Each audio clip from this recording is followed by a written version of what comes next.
اعوذ باللہ السمیع العلیم من الشیطان اللعین الرجیم بسم اللہ الرحمن الرحیم الحمد للہ رب العالمین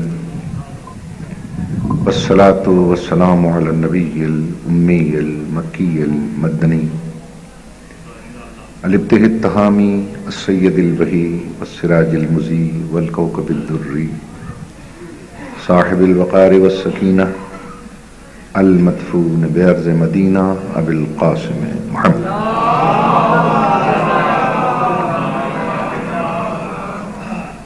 وعلى عترته الطیبین الطاہرین المعصومین الذین اذهب اللہ عنہم الرجس وطہرہم تطہیرا.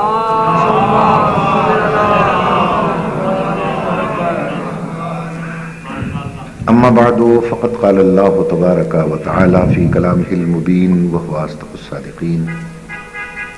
بسم اللہ الرحمن الرحیم. کل من علیہا فان ویبقى وجہ ربک ذو الجلال والاکرام. حضرات محترم، چونکہ یہ ایصال ثواب کی مجلس ہے، اس لیے میں نے ایک ایسی آیت کو عنوان بیان قرار دیا ہے جس میں خداوند عالم ارشاد فرما رہا ہے کل من علیہا فان. اس کائنات میں ہر شے کو فنا ہے. جو آیا ہے اس نے جانا ہے، بلکہ بقا کا دار و مدار ہی فنا پر ہے. جب تک ایک شے فنا نہیں ہوتی دوسری شے بنا نہیں کرتی. گندم کے خوبصورت دانے خود کو زمین کے سینے میں فنا کرتے ہیں تو لہلہاتے ہوئے کھیت تیار ہوتے ہیں. آپ کا بھولا بھالا بچپن، معصوم بچپن خود کو فنا کرتا ہے تو جوانی آتی ہے. جوانی خود کو فنا کرتی ہے تو بڑھاپا آتا ہے، اور بڑھاپا خود کو فنا کرتا ہے تو پھر موت کی منزل پر. یہ چار ہی انسان کے زمانے ہیں. پہلا زمانہ جوانی، بچپن، پھر دوسرا ہے جوانی، تیسرا ہے بڑھاپا، چوتھا ہے موت. بچپن، جوانی، بڑھاپا اور موت. اب جتنے حضرات یہاں بیٹھے ہیں جس مرتبہ فکر کے بھی ہیں، مجھے سوچ کے بتائیے یہ جو چار زمانے ہیں کیا چاروں اکو جائے ہیں؟ کیا کچھ فرق نہیں ان چاروں میں؟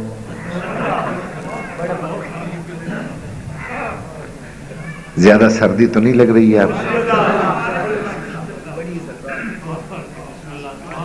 اس لیے کہ ایک تو ٹھنڈک، پھر نسیم کا سامنا. اب سلوات نکلے زبان سے تو کیسے نکلے؟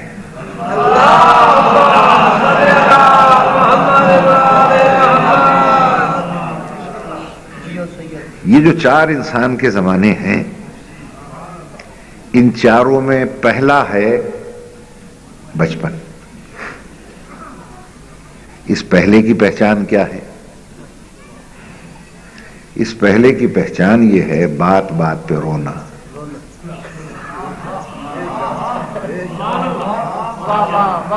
کوئی شے مانگنی تو رونا، کوئی شے طلب کی تو رونا. اچھا، رونا بھی دو قسم کا ہے. ایک رونا وہ ہے جو ہم سب کو یاد ہے، اور ایک رونا وہ ہے جو کسی کو یاد نہیں. جو رونا کسی کو یاد نہیں ہے وہ رونا ہے جب پہلے پہلے آپ نے اس دنیا میں قدم رکھا، ہوائیں چلتی دیکھیں، فضائیں مہکتی دیکھیں، بہن بھائیوں کا پیار دیکھا، چاند سورج کی چمک دمک دیکھی، پھر بھی آپ کا دل اس دنیا میں نہ لگا، آپ نے رونا شروع کر دیا. رونا اس بات کا ہے کہ دنیا کو اپنا پہلا رونا یاد نہیں ہے.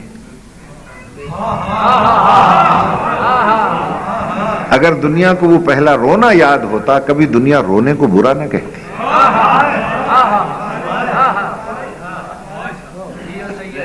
جب تک آپ روئے نہیں تھے ماں بھی اداس، باپ اداس، بہنیں اداس، نرسیں اداس، دائیاں اداس.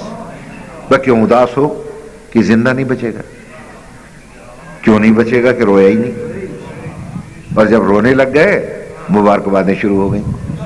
بھئی اب کیسی مبارکبادیں کہ اب یہ زندہ رہے. کیا دلیل ہے کہ رو پڑا؟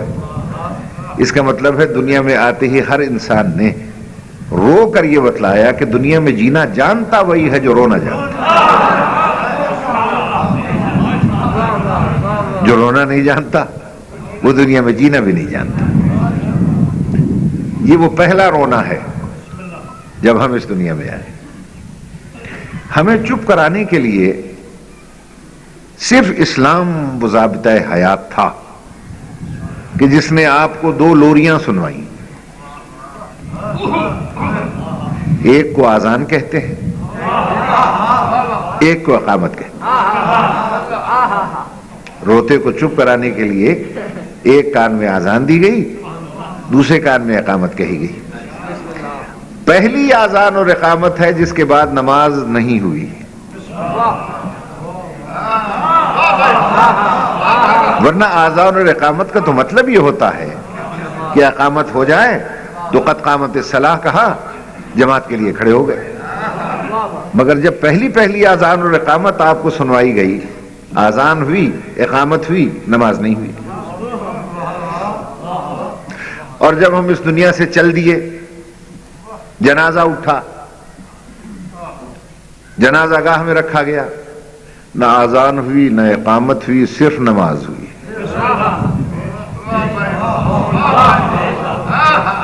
آئے تھے تو اذان ہے، اقامت ہے، نماز نہیں ہے. گئے ہیں تو نہ اذان ہے نہ اقامت ہے، صرف نماز ہے. گویا پیدا ہوتے ہی آپ کے کان میں اذان اور اقامت کہلوا کر اسلام نے متنبہ کیا تھا کہ آج ہی سے اس نماز کی انتظار کر جس کی اذان اور اقامت کہی.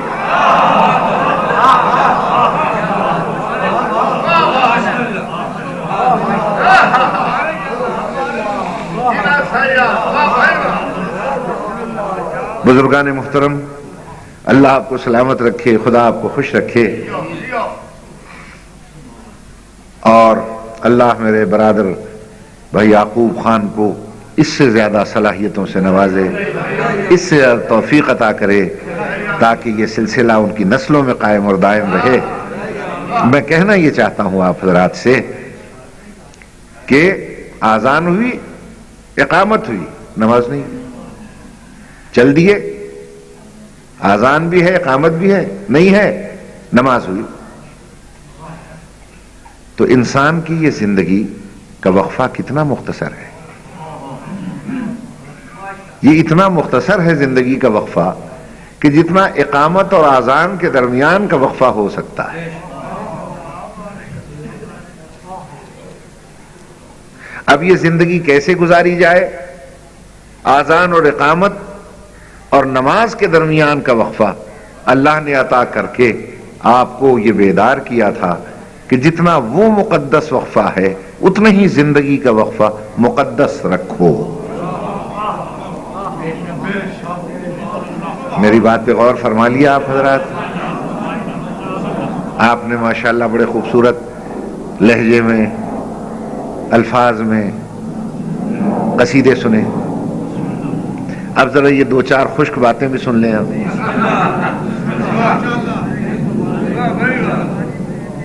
اور عزیزان محترم، میں تو اس دنیا کی زندگی کو دیکھ کر یہ سمجھا ہوں، اگر آپ ناراض نہ ہوں تو میں عرض کروں، میں یہ سمجھتا ہوں کہ دنیا میں آنا، آ کے سانس لینا اتنا بڑا جرم ہے. یہ کوئی اتنا بڑا جرم ہے کہ یہ جرم چاہے آپ 1 سانس لے کے کریں یا کروڑوں سانس لے کے کریں، یہ جرم اتنا بڑا ہے دنیا میں آ کے جینا کہ جس کی سزا سزائے موت سے کم نہیں ہے. آخر میں جو سانس لیتا ہے آخر میں سزائے موت ہو جاتی ہے. یہ وہ رونا ہے جو زندگی کا پتہ دیتا ہے. دوسرا وہ رونا ہے جو ہم سب کو یاد ہے. کوئی شے مانگی تو رونا، یہ زندگی کا پہلا دور ہے. کوئی شے چاہی تو رونا، کوئی شے طلب کی تو رونا. اچھا، اس رونے پر دنیا ہمیں برا نہیں کہتی تھی. سارے علماء کا اجماع تھا کہ معصوم ہے.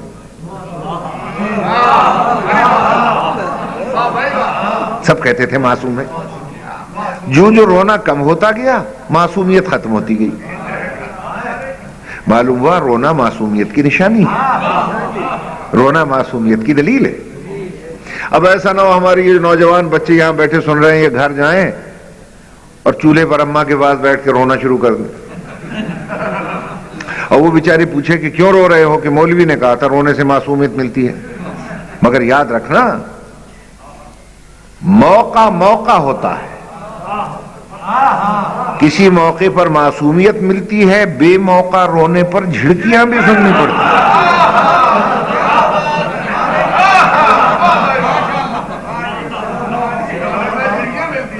عزیزان محترم، بزرگان گرامی، اب ساری دنیا کے کام کاج سے فارغ ہو کر ماں بیچاری سونا چاہے، اور جو بچہ تنہائی میں اس کا ساتھی تھا وہ حسب عادت رونا چاہے.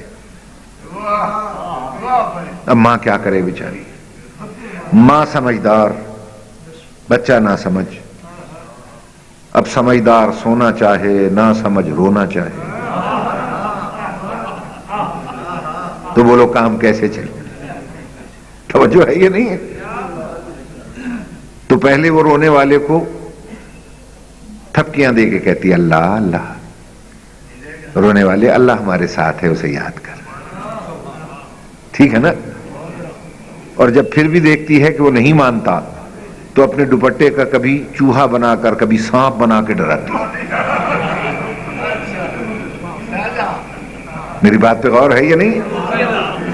چلو، ہم نے کہا یہ پہلا دور زندگی کا ہے، بے شک رو لے دھو لے مگر ہمارا ساتھ دے جائے. مگر یہ پہلا دور بڑا بے وفا نکلا، چھوڑ کے ایسے بھاگا کہ پلٹ کے اس نے نہ دیکھا. اب آ گیا زندگی کا دوسرا زمانہ، اسے کیا کہتے ہیں؟ جوانی. اس دوسرے کی پہچان کیا ہے؟ طبیعت میں تیزی، مزاج میں غصہ، کسی کو ڈنڈا مار دیا، کسی کو کوڑا مار دیا، کسی کے گھر پہ چڑھ گئے، کسی کی دیوار کود گئے. یہ زندگی کا دوسرا زمانہ ہے. ہم نے کہا شاید یہ ساتھ دے جائے، یہ بھی بڑا بے وفا نکلا، یہ بھی ساتھ چھوڑ کے بھاگ گیا. حوالے کر گیا تیسرے کے، جسے کہتے ہیں بڑھاپا. ٹھیک ہے نا؟ اب اس تیسرے بڑھاپے کی پہچان کیا ہے؟ ہوس بڑھ جاتی ہے، جمع کرنے کا شوق ہو جاتا ہے. اس کا بھی لے لو، اس کا بھی لے لو، اس کا بھی لے لو.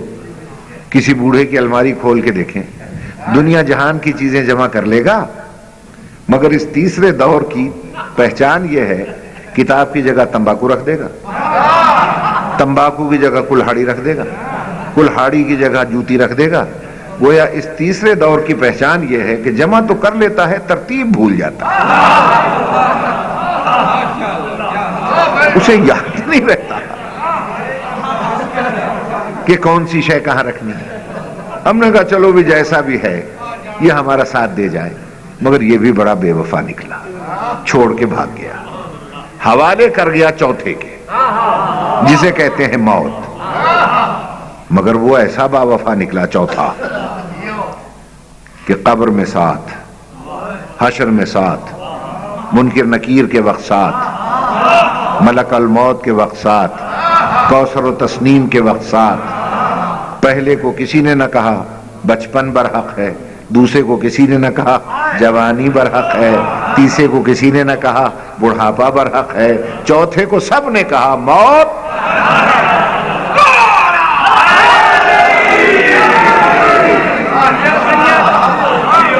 بھئی ایک دفعہ جاگ کے صلوات پڑھ لیں بآواز بلند محمد.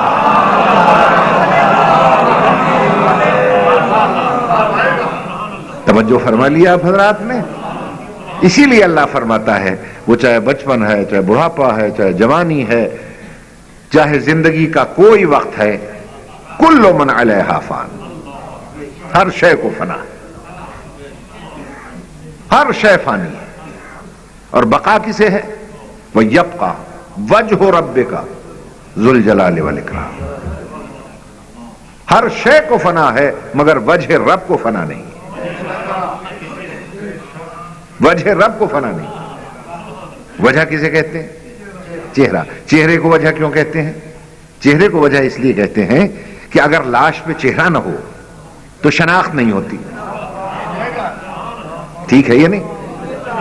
دیکھیے میرے محترم سامعین، میں تو مشکل ترین مضمون کو آسان کر کے پیش کرنے کی کوشش کرتا ہوں تاکہ بچے بوڑھے سب سمجھتے رہیں. کتنے ایسے مسائل ہیں جب ہم بیان کرتے ہیں تو آپ پوچھتے نہیں کیا وجہ ہے، ساری سمجھ کیوں نہیں آیا. اسکول میں، کالجز میں پروفیسر پڑھاتا ہے، جب کوئی کلیہ، جب کوئی مسئلہ سمجھ میں نہیں آتا تو پھر پوچھتا ہے صحیح میری سمجھ میں نہیں آیا، کیا وجہ ہے، کیوں نہیں سمجھ میں آیا. جب اس کی وجہ بیان ہوتی ہے تو شاید سمجھ میں آ جاتی ہے. توجہ ہے یا نہیں ہے؟ تو وجہ اسے کہتے ہیں جس سے کوئی شے سمجھ میں آئے، جس سے کوئی شے پہچانی جائے، اسے کہتے ہیں وجہ. چہرے کو وجہ اس لیے کہتے ہیں کہ چہرے سے انسان کی شناخت ہوتی ہے، چہرہ انسان کی پہچان بنتا ہے. میری بات پہ غور کیجئے گا جہاں جہاں بیٹھے ہیں. رب کون ہے فکر میں آتا نہیں، ذہن میں سماتا نہیں، الفاظ اس کا احاطہ کر سکتے نہیں. زمانی وہ نہیں ہے، مکانی وہ نہیں ہے، قابل تحلیل نہیں ہے، لائق اشارہ نہیں ہے، قابل تجزیہ نہیں ہے، اس کا حلول ممکن نہیں ہے. ذہن محدود ہے، وہ لامحدود ہے، لامحدود محدود میں آتا نہیں ہے.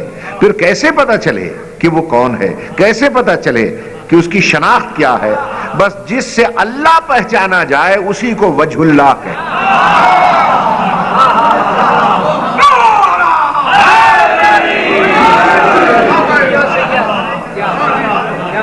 توجہ ہے میرے محترم سامعین؟ نہ سمجھ میں آنے والا، نہ پہچانا جانے والا رب جس کی وجہ سے سمجھ میں آئے اسے کہتے ہیں وجہ اللہ. سمجھ میں آ رہی ہے بات؟ ہر شے کو فنا ہے مگر وجہ رب کو فنا نہیں، جس سے اللہ پہچانا جائے. اور یہی سبب ہے کہ اللہ تو چھپا ہوا خزانہ تھا. اس نے کہا کنت کنزا مخفیہ، میں ایک چھپا ہوا خزانہ تھا. فاحببت ان اعرف، میں نے چاہا کہ پہچانا جاؤں. فخلقت الخلق لکی یعرف، میں نے ایک مخلوق کو بنایا تاکہ میں پہچانا جاؤں. ایک مخصوص مخلوق جب بنی تو اس مخلوق نے پہچانوایا کہ اللہ کون ہے. تو جو اللہ کو پہچانوا دے وہی کہلاتا ہے وجہ اللہ. اللہ تو چھپا ہوا خزانہ تھا. میری بات پہ غور ہے یا نہیں ہے؟ اور عزیزان محترم، اللہ کہتا ہے کن تو کنزن مخفی، میں چھپا ہوا خزانہ تھا. اب میں صاحبان علم و معرفت کے لیے ایک فقرہ کہتا ہوں. ایک دن میں ایک جگہ سے گزر رہا تھا، ایک بیچارہ گدھے پر بورے میں ریت کھود کے ڈال رہا تھا. اچانک اس نے جو وہ کہی ماری نا تو ایک کچا گھڑا تھا دفن، اس میں سے کچھ اشرفیاں نکل آئیں. اس نے جلدی سے سمیٹا اور گھر چل دیا. اب جو اس سے بات کرنے جائے وہ کہے سنبھل کے بات کرنا، اب میں چھوٹا موٹا آدمی نہیں ہوں، میں بڑا غنی ہوں، میں بڑا مالدار ہوں، میں بڑا امیر ہو گیا ہوں. تو جسے چھوٹے سے خزانے کا پتہ چل جائے وہ اپنے آپ کو اتنا مالدار، بڑا غنی اور امیر سمجھتا ہے. تو جسے اللہ جیسے بڑے خزانے کا علم ہو جائے وہ دیکھنے میں فقیر ہوگا، اندر سے جناب امیر ہوگا.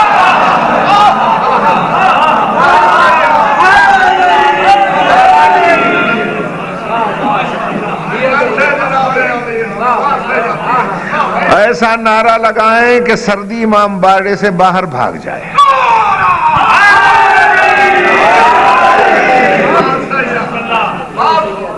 توجہ ہے میرے محترم سامعین؟ اور اس جناب امیر نے اول مخلوق بن کر ارشاد فرمایا سبحنا، ہم نے اس وقت جب کائنات میں کچھ نہ تھا اللہ ہی اللہ تھا، مگر اللہ بھی چھپا ہوا خزانہ تھا. سبحنا، ہم نے اس کی تصویر شروع کر دی. یہ جتنے آپ حضرات آ کے بیٹھے ہیں آج ذرا اپنی معرفت بھی کیجیے. یہ کسی کی طاقت نہیں ہے کہ آپ کو کھینچ کے اس سردی میں یہاں بلا لائے. یہ کس چیز نے بلایا ہے آپ؟ اب لیجیے فرمان معصوم سنیے.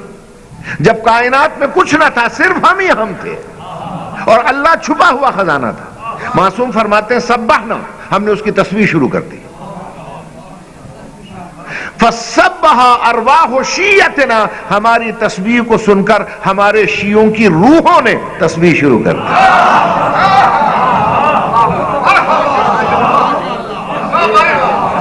میں توجہ کیجئے گا، سبحنا ہم نے تسبیح کی. فَسَبَّحَ أَرْوَاحُ شِيَّتِنَا، ہماری تسبیح کو سن کر ہمارے شیعوں کی روحوں نے تسبیح شروع کر دی.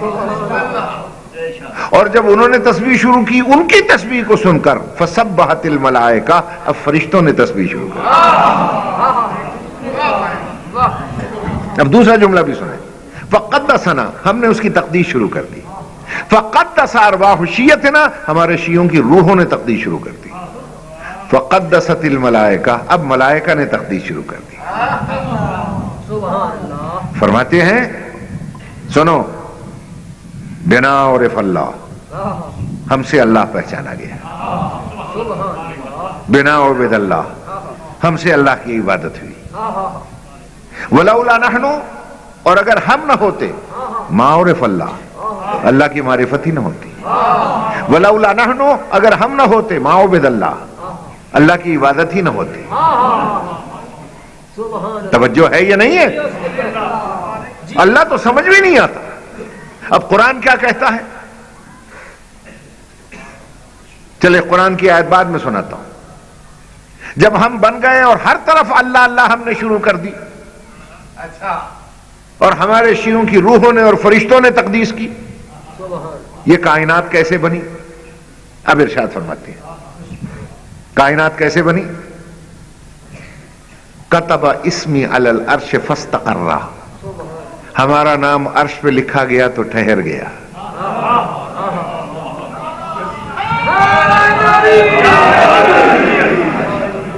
وعلی الارض فاستقرت، زمین پر لکھا گیا تو رک گئی.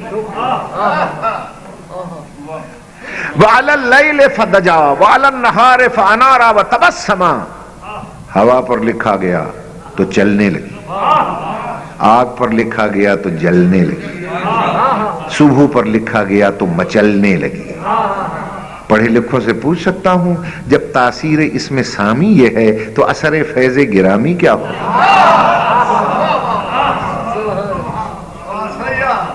اسی لیے قرآن نے آواز دے کر کہا قد جاءکم برہان من ربکم، تمہاری طرف یہ ہمارا رسول نہیں آیا، تمہارے رب کا برہان آیا ہے. برہان کہتے ہیں دلیل کو. اللہ کہتا ہے میں دعویٰ ہوں. دعویٰ سمجھ میں نہیں آ سکتا، دعویٰ سمجھ میں آتا ہے دلیل سے. اللہ کہتا ہے میں دعویٰ ہوں، میرے دعوے کی دلیل ہے یہ محمد و آل محمد. توجہ، دعوے کی دلیل ہے محمد و آل محمد. اور یاد رکھیے گا، یہ زمین، آسمان، یہ عرش، یہ فرش، یہ لوح، یہ قلم، سب انہی کے صدقے میں تو بنا. اب مجھے ذرا سوچ کے بتائیے گا، سورج ہے یا نہیں، چاند ہے یا نہیں، ستارے ہیں یا نہیں، زمین، آسمان، عرش، فرش ہیں؟ یہ کیسے ہو سکتا ہے کہ سورج تو زندہ اور موجود ہو اور جس کے صدقے میں اسے نور ملا ہو وہ مر جائے؟ زمین و آسمان زندہ ہو، جن کے صدقے میں بنے وہ مردہ ہوں؟ توجہ کیجئے گا، یہ کیسے ہو سکتا ہے پانی زندہ ہو اور جن کے صدقے میں پانی پانی بنا ہو وہ مردہ ہو؟ میرا چیلنج ہے، اگر یہ ساری کائنات مر جائے پھر بھی انہیں موت نہیں آ سکتی. موت کیوں نہیں آ سکتی؟ اللہ کہہ رہا ہے قد جاءکم برہان من ربکم، تمہارے رب کی دلیل بن کے آئے ہیں. اور جائیے وکلا سے پوچھئے جو فلسفہ قانون پڑھاتے ہیں، قانون کا فلسفہ یہ بتلاتا ہے کہ وہ دعویٰ ہے اور یہ اس دعوے کی دلیل ہے.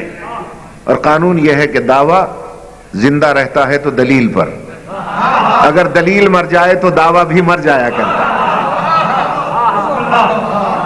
محمد و آل محمد کو اگر کوئی مردہ سمجھے گا تو اللہ کو بھی مردہ قرار دینا پڑے گا۔ سمجھ میں آ گئی بات آپ کو؟ یہ کیسے ممکن ہے کہ سورج زندہ ہو، پلٹا دینے والا مردہ ہو، چاند زندہ ہو، دو ٹکڑے کر کے دکھانے والا مردہ ہو، ستارے زندہ ہو اور کمی بنا کر در پہ بلا لانے والا مردہ ہو، تراب زندہ ہو، ابو تراب مردہ ہو، عالمین زندہ ہو اور رحمت للعالمین مردہ ہو۔ گھبرا گئے ہو تو بتا دو۔ اسی لیے ارشاد فرمایا کہ ہر شے کو فنا ہے مگر وجہ رب کو فنا نہیں ہے، وجہ رب کو فنا نہیں ہے۔ اب وہ وجہ رب کون ہے، کہاں ہے، ڈھونڈو۔ میری بات پہ غور کیجئے گا۔ یہ جو میرے مولا علی نے فرمایا تھا نا، میں یمت یرنی، جو مرے گا، جب مرے گا، جہاں مرے گا، علی کو دیکھے گا۔ میں ہر مرنے والے کے سراہنے پہنچوں گا، توجہ چاہتا ہوں۔ یہاں بعض مولوی صاحبان کہتے ہیں ایک ہستی، ایک فرد واحد ہر جگہ کیسے پہنچ جائے گا، یہ عقل کے خلاف ہے۔ ہم نے فلسفے کی دلیلیں دی، سائنس کی دلیلیں دی، کہا نہیں قرآن کی دلیل دے۔ اب میں قرآن کی ایک آیت پڑھتا ہوں، ترجمہ کرتا ہوں، ترجمے میں اگر کہیں رد و بدل ہو تو مجھے ممبر پر آنے کا حق نہیں۔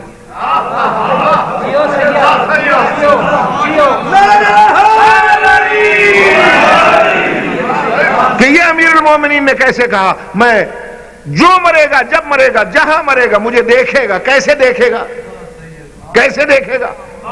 مولوی صاحبان کہتے ہیں قرآن کی دلیل لاؤ۔ تو بھئی قرآن پڑھ، قرآن میں ارشاد ہو رہا ہے فَأَيْنَمَا تَوَلُّوا فَثَمَّ وَجْهُ اللَّهِ، جدھر نظر دوڑاؤ گے، جدھر نظر دوڑاؤ گے۔ یہ نہیں فرماتا کہ فَثَمَّ اللہ اللہ، تمہیں ہر طرف اللہ اللہ نظر آئے گا، نہیں، یہ نہیں کہا کہ اللہ نظر آئے گا۔ فَثَمَّ وَجْهُ اللَّهِ، جدھر نظر دوڑاؤ گے ہر طرف وجہ اللہ نظر آئے گا۔ رکھو سر پہ قرآن مولوی کے، وجہ اللہ کس کا ٹائٹل ہے؟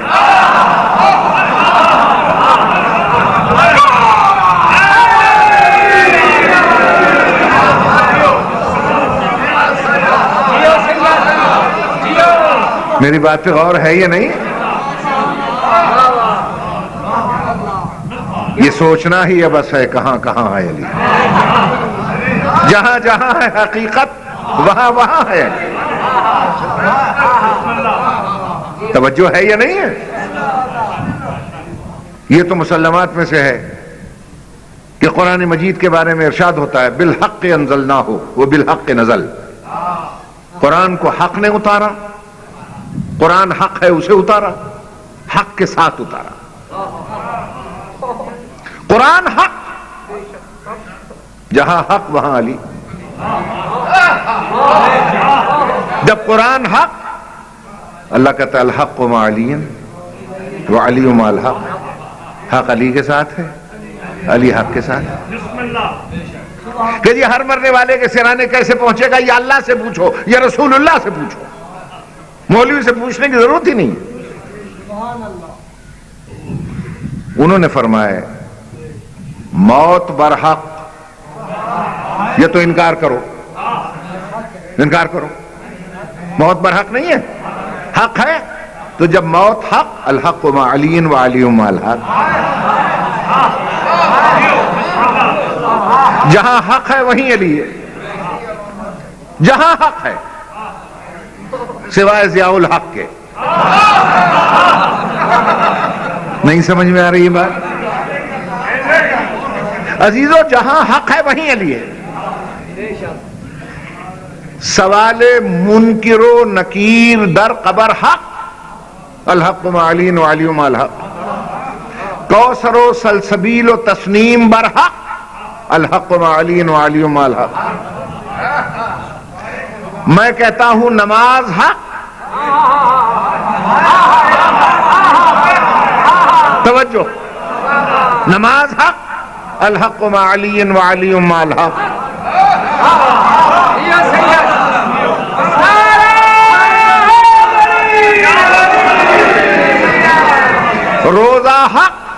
الحق مع علی وعلی مع الحق. خمس و زکات حق، الحق مع علی وعلی مع الحق. نبوت حق، الحق مع علی وعلی مع الحق. رسالت حق، الحق مع علی وعلی مع الحق. خلافت حق، الحق مع علی وعلی مع الحق. امامت حق، الحق مع علی وعلی مع الحق. میں کہتا ہوں جہاں حق ہے وہیں علی ہے. میں نے اللہ سے پوچھا یا اللہ تیری تعریف کیا ہے؟ اللہ نے قرآن میں ارشاد فرمایا لا الہ الا اللہ الملک الحق المبین. کائنات کا سب سے بڑا حق میں اللہ ہوں. تو کہو اللہ حق، الحق مع علی وعلی مع الحق.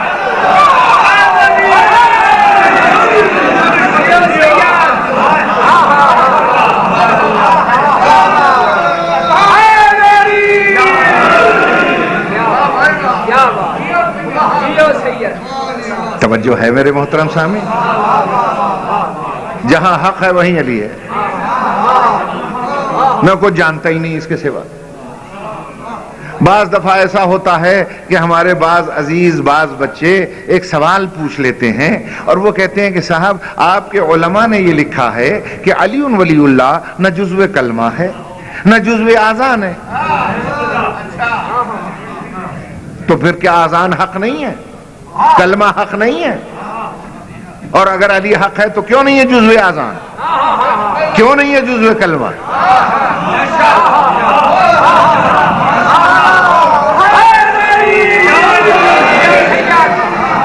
میں مجھ سے پوچھا تو اس لیے میں نے ادھر رخ موڑ دیا. کسی وڈے عالم سے پوچھو گے تو وڈا جواب ملے گا.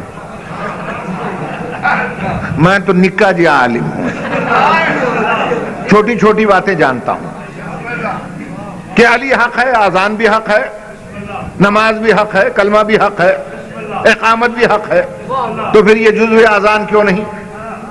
علماء نے لکھا علی ولی اللہ جزو آذان ہی نہیں ہے، جزو کلمہ ہی نہیں ہے، جزو اقامت نہیں ہے، جزو نماز نہیں ہے. توجہ چاہتا ہوں.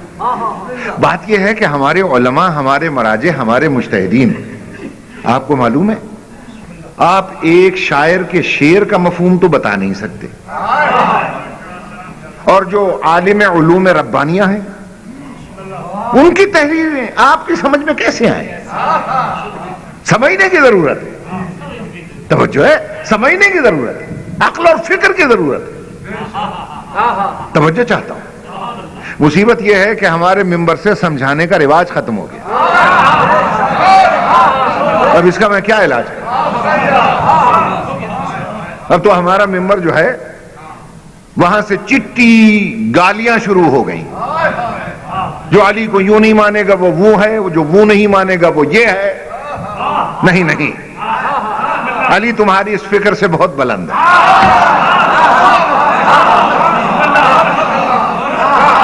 علی تمہاری اس فکر سے بہت بلند ہے. ذرا عقل اور فکر سے کام لینے کی ضرورت ہے. ہمارے علماء نے لکھا ہے، مراجع نے لکھا ہے کہ جزو آذان نہیں ہے، جزو کلمہ نہیں ہے، لیکن اس کا مفہوم سمجھو.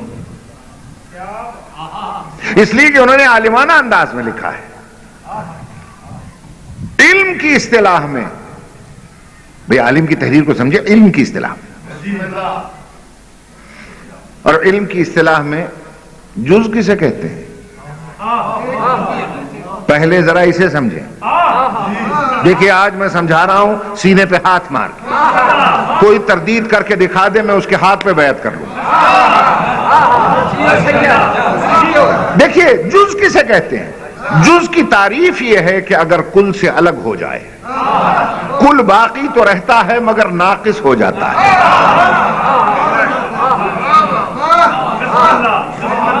چودھری محمود صاحب، چودھری یعقوب صاحب، یہ جتنے سردار صاحبان بیٹھے ہیں غور سے سنیں گے.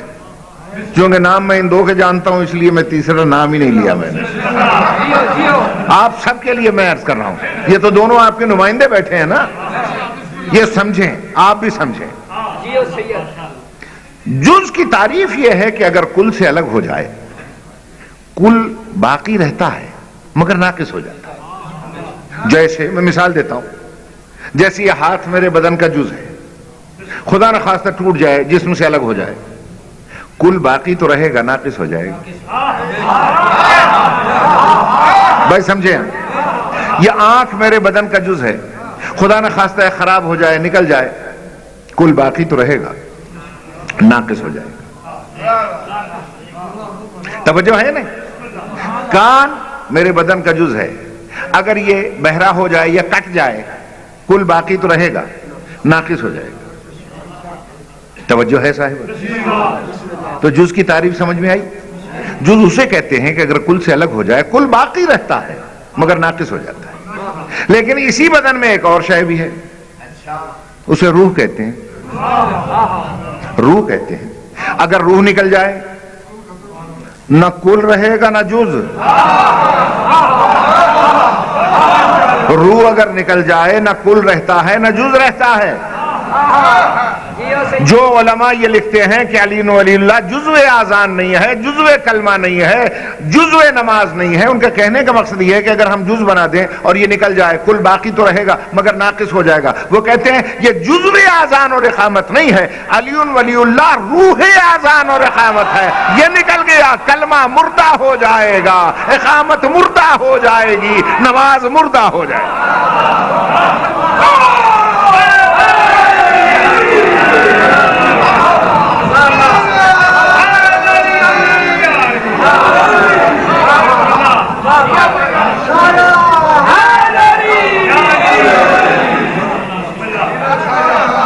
توجہ ہے میرے محترم سامعین؟ یاد رکھیے گا، حب علی مخ العبادہ، پھر فرمایا حب علی روح العبادہ۔ علی کی محبت ایمان کی روح ہے، علی کی محبت عبادت کی روح ہے۔ روح نہ نکلنے دو۔ توجہ ہے یا نہیں ہے؟ بالکل ایسے ہی ہے جیسے اس لاؤڈ سپیکر کی روح ہے کرنٹ۔ اگر یہ کرنٹ نکل جائے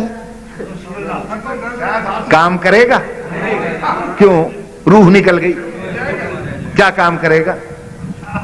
چودھری محمود صاحب نے مجھ سے کہا جناب آپ سے بڑا پیار ہے مجھے۔ میں نے کہا بڑی مہربانی۔ میں نے کہا ثبوت کیا ہے؟ کہ میں ایک بکرا لایا ہوں آپ کے لیے، پلا پلایا پہاڑی، واہ واہ، آج میں اس کی سجی بنا کے کھلاؤں گا۔ میں بڑا خوش ہوا۔ میں نے کہا کتنا گوشت ہوگا؟ کہنے کہ لگ بھگ کوئی 40 کلو کا ہے وہ۔ میں ملا آدمی تھا اور خوش ہو گیا۔ لیکن وہ کہنے لگے کہ ہے بڑا تگڑا، بڑا طاقتور ہے، مگر ایک خرابی ہے، اس میں روح نہیں ہے۔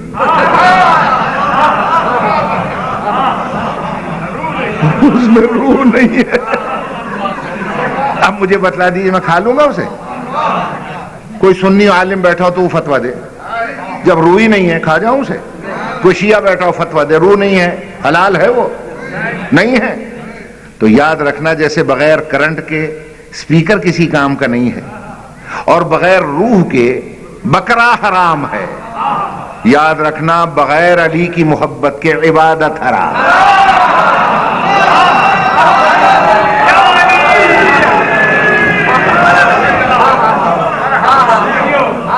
سمجھ میں آ گئی بات یا نہیں آ گئی؟ اس میں نہ لڑائی ہے، نہ جھگڑا ہے، نہ فساد ہے، کچھ بھی نہیں ہے، سیدھی سادی سی بات ہے۔ میری بات پہ غور ہے صاحب؟ اب یہاں ہر ایک صاحب اس امر کی تمنا رکھتا ہے کہ نماز پڑھتے ہیں جنت کے لیے، روزہ رکھتے ہیں جنت کے لیے، حج کرتے ہیں جنت کے لیے، سارے اعمال بجا لاتے ہیں جنت کے لیے۔ ٹھیک ہے، بولو۔ اچھا مجھے ایک بات بتائیں، آپ کے علاقے کا ہر فرد چاہتا ہے کہ میں دبئی چلا جاؤں،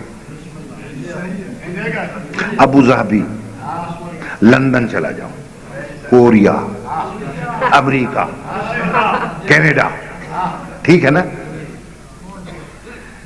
مجھے جا کے دکھائیں، اگر پاسپورٹ نہیں ہے آپ کے پاس، بغیر پاسپورٹ کے جا کے دکھائیں، آپ مجھے دکھائیں جا کے۔ دیکھیے میں بڑے ماڈرن انداز کا ملا ہوں، مجھے ضرورت نہیں ہے کہ میں لمبی چوڑی گہرے فلسفے میں لے جاؤں آپ، سیدھی سادی سی بات ہے، آپ سعودی عرب جا کے دکھا دیں، چلیں، وہاں خانہ کعبہ بھی ہے، جنت البقیع بھی ہے، سارے مزارات ہیں. آپ کہیں گے میں زیارت کے لیے جا رہا ہوں بغیر پاسپورٹ کے, میں دیکھتا ہوں گھسنے دیں گے؟ نہیں. کہیں گے پاسپورٹ لاؤ. بغیر پاسپورٹ کے کسی ملک میں جانے نہیں دے گا. تو دبئی تو بغیر پاسپورٹ کے آپ جا نہیں سکتے. جنت میں بغیر پاسپورٹ کے گھس جائیں گے آپ؟ بتائیے, جنت بغیر پاسپورٹ کے رضوان جنت گھسنے دے گا؟ وہ ہمارا ایک ذاکر تھا بیچارہ, بیچارہ فوت ہو گیا, دیندار تھا اس کا نام. ایک دن جوش میں آیا, پہلے ہندو تھا پھر مسلمان ہوا, پھر وہ کہتا تھا گنگا سے جو پھسلا لب کوثر پہنچا. یہ اس کا تکیہ کلام تھا, دیندار. جنت کا ذکر ہوا, ایک دن تقریر میں جوش میں کہنے لگے کھامے سیاڑ خرگوش تے بنجے جنت. میرا پوتر ہو گیا نا.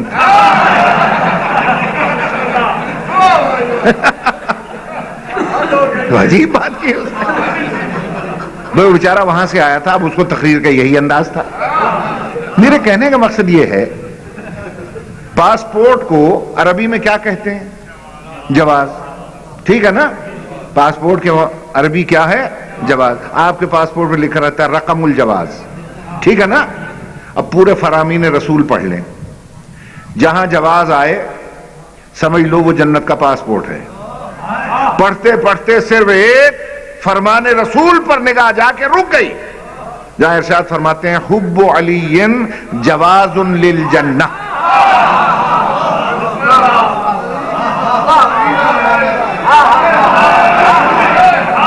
مجھے ترجمہ کرنے کی ضرورت ہی نہیں ہے. ماشاءاللہ اتنی معرفت ہے آپ میں کہ پیغمبر فرماتے ہیں حب علی, علی کی محبت جواز للجنہ, جنت میں جانے کا جواز ہے. اب جواز کے معنی اگر پاسپورٹ ہیں تو سیدھا ترجمہ کرو. بات بڑی پتے کی آپ نے. ویزا, پاسپورٹ بھی ہو اور ویزا نہ ہو تو چلے جائیں گے آپ؟ یہاں سے حاجی صاحبان جاتے ہیں گلے میں حمایل شریف لٹکائے ہوئے, قرآن شریف لٹکائے ہوئے, سمجھتے ہیں مقدس سرزمین پر جا رہے ہیں, اس سے بڑی کون سی کاغذی ثبوت ہوگا. جب وہ جدہ ایئرپورٹ پہ اترتے ہیں لائن میں تو وہ جو پاسپورٹ افسر ہے وہ پوچھتا ہے جواز جواز. وہ بیچارہ یہ سمجھتا ہے کہ جواز کا مطلب ہے جس میں جائز ناجائز کے مسئلے بیان ہوں. وہ قرآن کھول کے سامنے رکھ دیتا ہے, اور وہ غصے میں آ کے کہتا ہے ایشازہ یہ کیا ہے؟ وہ کہتا ہے کتاب اللہ. حاجی کہتا کتاب اللہ, شاید ڈر جائے گا یہ, مگر سعودی عرب والا کیسے ڈرے بھائی؟ وہ کہتا ہے کتاب اللہ. اس نے کہا کتاب اللہ کافی نہیں ہے سعودی عرب میں گھسنے کے لیے, جواز لاؤ. کیوں میرے محترم سامعین, جو کتاب اللہ سعودی بارڈر پہ کافی نہیں ہے وہ جنت کی سرحد پہ کیسے کافی ہو جائے گی؟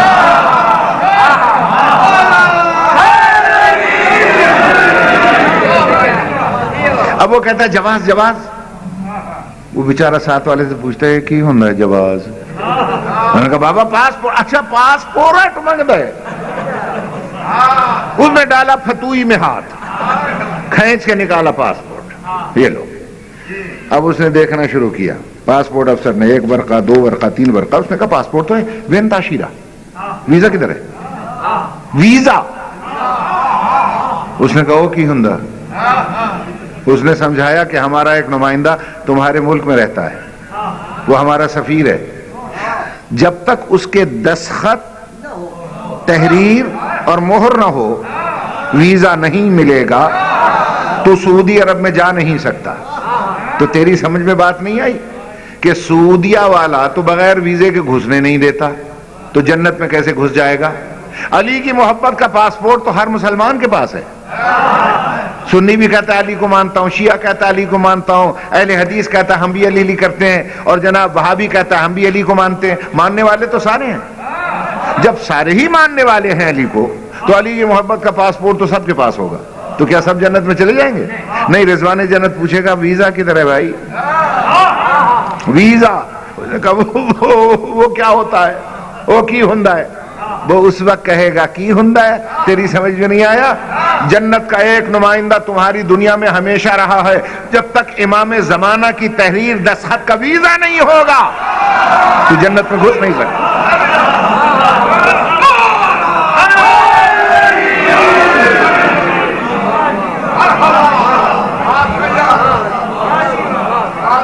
توجہ فرما لی آپ نے؟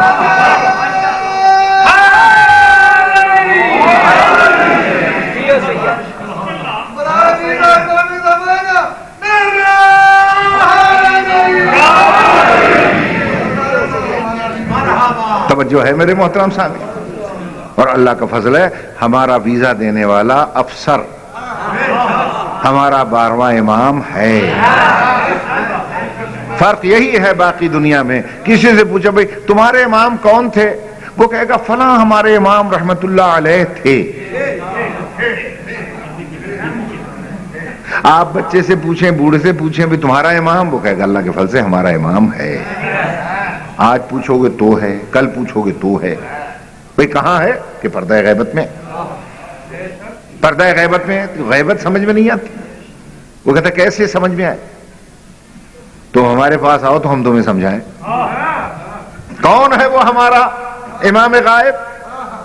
صاحب الدعوت النبویہ، اس کی نبی جیسی دعوت ہے، والعصمت الفاطمیہ، فاطمہ جیسی اس کی عصمت ہے، والصولۃ الحیدریہ، حیدر جیسا حملہ ہے، والحلم الحسنیہ، حسن جیسا حلم ہے، والشجاعت الحسینیہ، حسین جیسی شجاعت ہے، والصبر السجادیہ، سید الساجدین جیسا صبر ہے، ومآثر الباقریہ، وآثار الجعفریہ، وعلوم الکاظمیہ، سب کی صفتیں اسی ایک کے اندر ہیں، والجود التقویہ، امام تقی کی سخاوت ہے اس میں، والنقاوت النقویہ، امام علی نقی کی نقاوت، طہارت اور لطافت ہے، والحیبت العسکریہ، امام عسکری کی حیبت ہے۔ اور جب غیبت کا ذکر آیا اب ارشاد فرمایا پیغمبر نے والغیبت الالہیہ، اس کی اللہ جیسی غیبت ہے، جیسے اللہ غائب ہے ویسے اس کا نمائندہ غائب ہے۔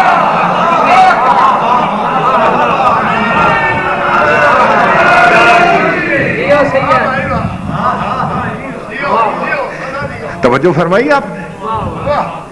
اب کہاں کہاں وہ غائب ہے؟ تو جہاں جہاں اللہ غائب وہاں وہاں اس کا نمائندہ غائب، جیسے وہ غائب ویسے اس کا نمائندہ غائب۔ میری بات پہ غور ہے صاحب؟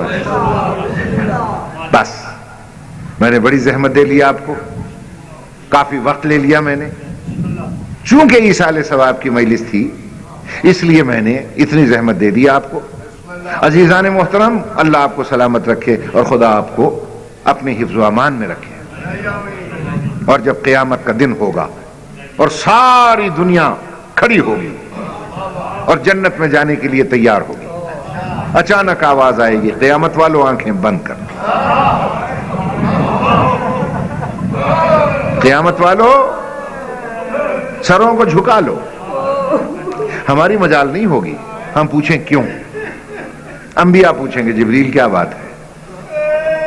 جبریل کہے گا تمہیں پتہ ہونا چاہیے کہ آج اللہ کی عدالت لگی ہوئی ہے اور کائنات کے سب سے بڑے مظلوم کی ماں آ رہی ہے۔ آواز آئے گی پروردگارہ آج تیری عدالت کا دن ہے، میں فریادی بن کے آئی ہوں، تو نے اتنے فیصلے کرنے ہیں، میرا ایک مقدمہ ہے اس کا بھی فیصلہ کر دے۔ کہ تیرا کیا مقدمہ ہے؟ کہ میرے گھر سے ایک دن میں 72 جنازے اٹھے، ایک نہیں، دو نہیں، تین نہیں، 72 جنازے اٹھے۔ آج تک کسی نے میری فریاد نہ سنی، فاطمہ تیرے گھر پہ کیا بیت گئی؟ مجھے ان 72 قتلوں کا مجھے انصاف چاہیے۔ آواز آئے گی تیرا واسطہ ایسے لوگوں سے پڑتا ہے جو بات بات پہ گواہ مانگتے ہیں۔ کیا تیرے ان 72 قتلوں کا کوئی عینی گواہ بھی ہے جس کی نظروں کے سامنے ہوئے ہوں؟ کہ اللہ گواہ موجود ہے، تو اپنی عدالت کے تھرو طلب کر لے۔ کون ہے وہ؟ کہ شام میں ہے میری بیٹی،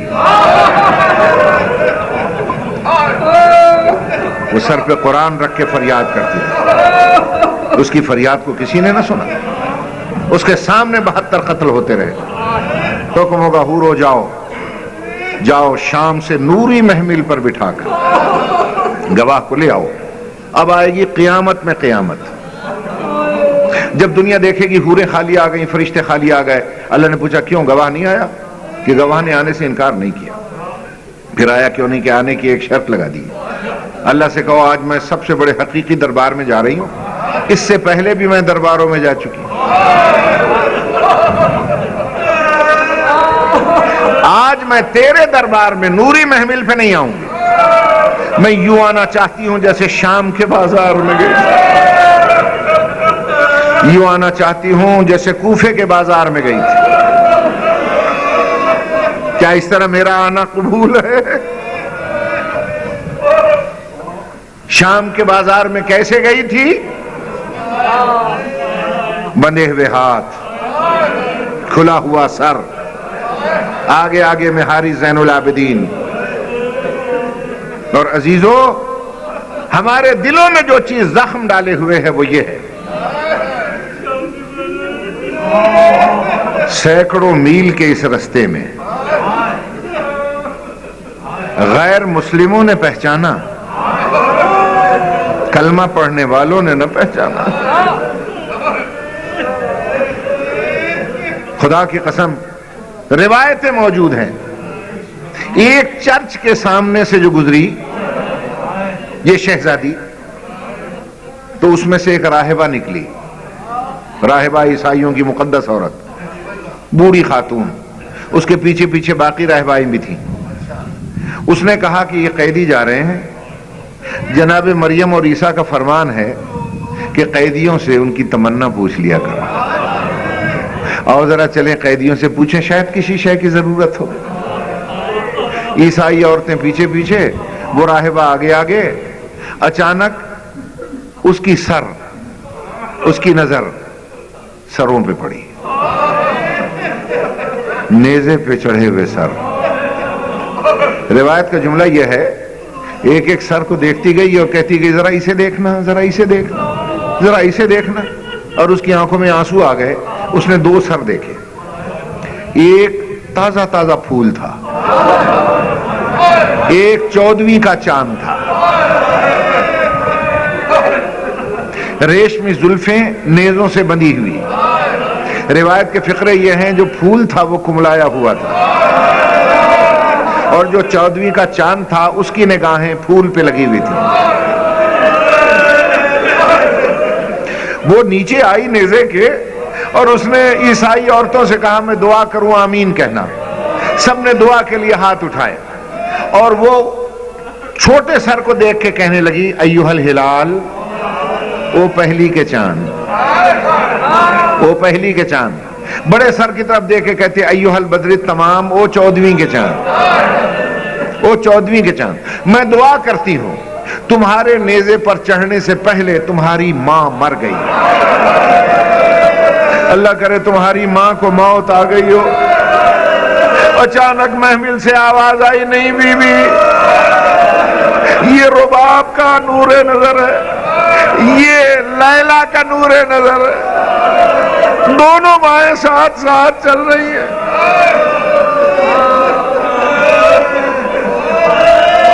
عزیزو، خدا کی قسم ہمارے سینوں میں اگر زخم ہے تو اسی بات کا، غیروں نے پہچانا، کلمہ پڑھنے والوں نے نہ پہچانا۔ اور کیا کہنا، ہر فرد ان کا مشکل کشا تھا۔ رستے میں ایک باغ آیا، میں ختم کیا میں نے بیان، آخری بات سن لیں۔ ایک باغ آیا، وہ عیسائی کا تھا۔ مسلمانوں نے کہا وہ بہت تھک چکے ہیں، شام سے پہلے عیسائیوں کے باغ میں چلتے ہیں، بیٹھتے ہیں، نہاتے ہیں، دھوتے ہیں، ٹھنڈا پانی پیتے ہیں، پھر بادشاہ سے انعام لینے جائیں گے۔ سارے وہاں باغ میں بیٹھ گئے، اور میرے مظلوم کی بہنیں بیٹیاں دھوپ میں گھٹنوں پر سر رکھ کے بیٹھ گئے، اور ایک خشک درخت کے ساتھ سروں والے نیزے وہ لگا کر کھڑے کر دیے گئے۔ جب مسلمانوں نے قہقہے لگائے تو علی کی بیٹی کا دل گھبرایا، بچیاں علی کی بیٹی کے ارد گرد اکٹھی ہو گئی۔ میرے مولا حسین نے بہن کو گھبرایا ہوا دیکھا تو نیزے پر تلاوت قرآن شروع کر دی۔ تلاوت کی آواز جو گونجی چلتے ہوئے لوگ رک گئے، اڑتے ہوئے پرندے اتر آئے، اتنا کشش تھا لہجے میں۔ اچانک اس باغ والے عیسائی کی ایک بچی تھی 4 سال کی، جو دونوں آنکھوں سے اندھی تھی، بڑا علاج کرایا، ٹھیک نہیں ہوئی، وہ دیوار کے ساتھ لگی بیٹھی تھی۔ یہ جو تلاوت کی آواز سنی، بچی بیٹھ نہ سکی، اتنی کشش تھی تلاوت میں کہ وہ اٹھی، ایک چھوٹی سی چھڑی سے ٹٹولتی، کان پہ ہاتھ رکھ کر اس آواز کے نیچے کھڑی ہو گئی، اور نیزے کو دونوں ہاتھوں سے اس نے پکڑا۔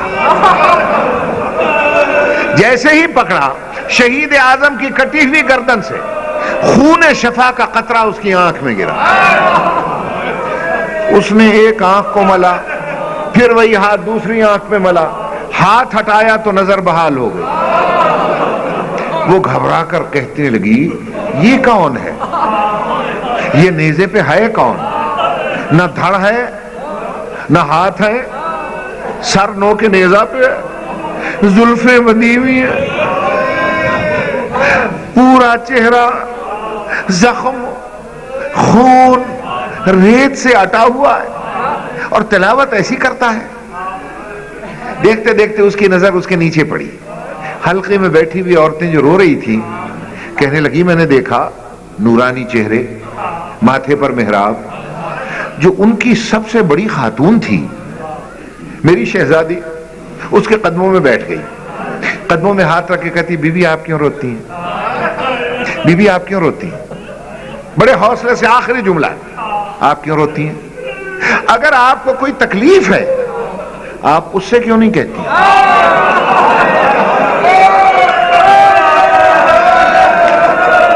اشارہ کیا، آپ اس سے کیوں نہیں کہتی؟ دیکھیں اس نے میری آنکھوں کا نور بحال کر دیا۔ ایک چھوٹی سی بچی دوڑتی ہوئی آئی بندھے ہوئے ہاتھوں کے ساتھ، کہنے لگی، آمنہ ہم تجھے بھی جانتے ہیں، تیرے خاندان کو جانتے ہیں، تو اس کو زحمت نہ دے، یہ اسی کی بہن ہے، یہ اسی کی بہن ہے، تو کون ہے کہ میں اسی کی بیٹی ہوں؟ وہ بیچاری عیسائی بچی گھبرا کے پھر نیزے کے نیچے گئی اور ہلا کے کہنے لگی، یا مظہر العجائب، میری سمجھ میں تو آیا نہیں ہے، میری آنکھوں کا نور بحال کر دیا، بچی کے کان زخمی ہیں، چہرے پر نیل کے بھی نشان ہیں۔ بچی نے کہا، ہم اللہ کی رضا میں راضی ہیں، تو زیادہ پریشان نہ کر۔ یہ کہہ کر وہ بچی دوڑی عیسائی، باغ کے دروازے پر آ کر اپنے باپ کو آواز دی، بابا جلدی آ، بابا جلدی آ۔ اس نے کہا، آمنہ کھڑی رہنا، میں آ رہا ہوں، میں آ رہا ہوں۔ اس نے کہا، بابا گھبرا نہیں، مجھے آنکھیں مل گئیں، مجھے نور مل گیا۔ وہ قریب گیا اور اس نے کہا، بیٹا یہ کیا معجزہ دیکھ رہا ہوں، یہ نور کس نے دیا تجھے؟ اس نے کہا، بابا ہمارے باغ میں بڑا عجیب و غریب حکیم آیا ہوا ہے۔ کیسا حکیم ہے؟ کہ نہ دھڑ ہے نہ بازو، نو کے نیزہ پہ سوار ہے، عربی میں تلاوت بھی کرتا ہے، آنکھوں کو نور بھی دیتا ہے۔ اس نے کہا، بیٹا وہ میرا محسن ہے، چل میں اس کا شکریہ ادا کروں۔ جیسے ہی باغ میں اس نے قدم رکھا، بچی تڑپ کے سامنے آ گئی، باپ کے بازو کو پکڑ کے کہتی ہے، تجھے مریم کی عزت کا واسطہ اندر نہ آنا۔ اس نے کہا، بیٹا میں اس کا شکریہ ادا کروں۔ کہا، تجھے عیسیٰ کی مظلومیت کا واسطہ، اس کے صلیب چڑھنے کا واسطہ اندر نہ آنا۔ اس نے کہا، کیوں؟ اس نے کہا، جس نے آنکھیں دیے نا اس کی بہنیں ننگے سر رہے، اس کی بچی کے ہاتھ گردن سے بندھے ہوئے۔